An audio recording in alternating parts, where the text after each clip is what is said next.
This is tutorial 1 of the Redkit beta. So first off we want to say new world 1 and create a new file. So we're just going to close this asset browser, and this is what you're going to start out with the new file. So we're going to go to the tools menu and then say terrain tools and then create modify terrain. It's 512, which is kind of a relative size. We just want to say create new terrain, and I'm going to use the WASD keys, and I'm holding down the right mouse button to be able to have my camera move around like this, and the WASD keys to actually go forward, back, and strafe left and right. So I'm just going to zoom out really far, and the first thing I want to do is go to scene, and these are the terrains that you just created. So inside of world, I want to add a group. I'm going to call this group environment. Now inside of environment, I'm going to add a layer called sky, and this is going to be to hold our skybox. So we'll go up here to the asset browser, and then to environment levels, and then to skyboxes. Just scroll down to the dynamic skybox. Move this over so you guys can see. Now you can just drag this out here, but make sure you don't drag it onto the black space because that doesn't do anything. And let me move my camera up so you guys can actually see what's about to happen. I'm going to drag the skybox onto the white terrain tile, and it's going to drop it so it actually angles over the top of this terrain tile. So it looks really nice out there. You've got moving clouds. It looks like The Witcher 2. So the next thing we want to add is another layer. I'm going to call this area environment.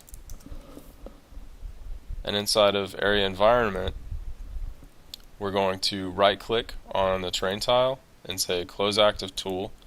All that means is that when we're in the tool menu and we have something open like terrain tools, closing the active tool just closes it down. You can also go over here and then just click it again and it'll close down. But we're inside of area environment. You know that because it's bold. Whatever you double click on goes bold, and that's what layer you've got active, just like in Photoshop or something.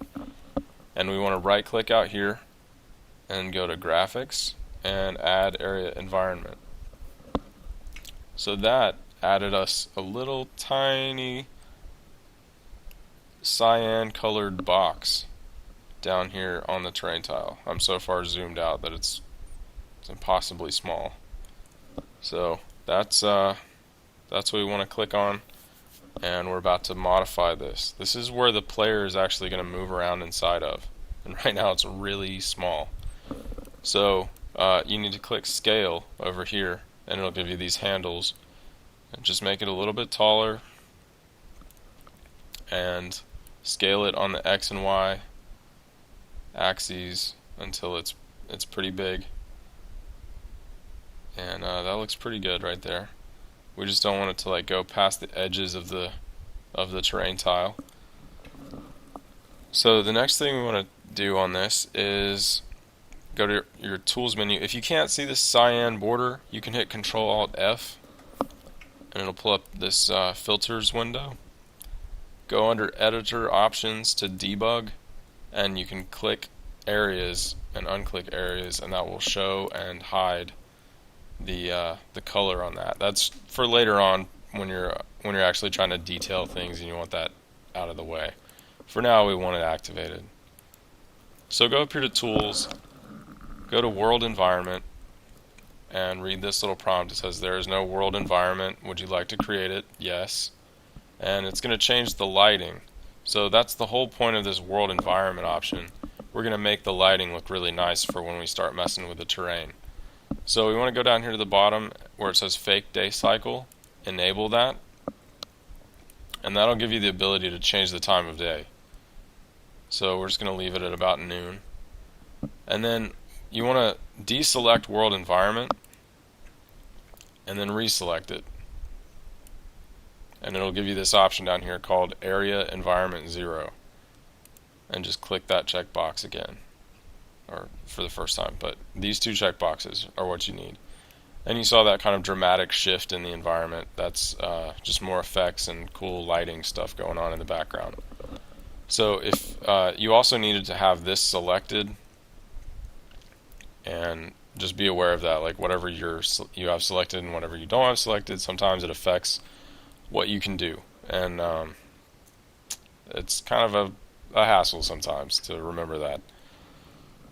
So the last thing we're going to add to this is we're going to go up to the asset browser and search for mesh sun. So we want to move this out of the way real fast so you can see. I'm going to drag it over onto the terrain tile again, and it's in there, and there it is. So go back to tools, to world environment, and you can play with the time of day now. And the sun will move just like the day-night cycle is changing.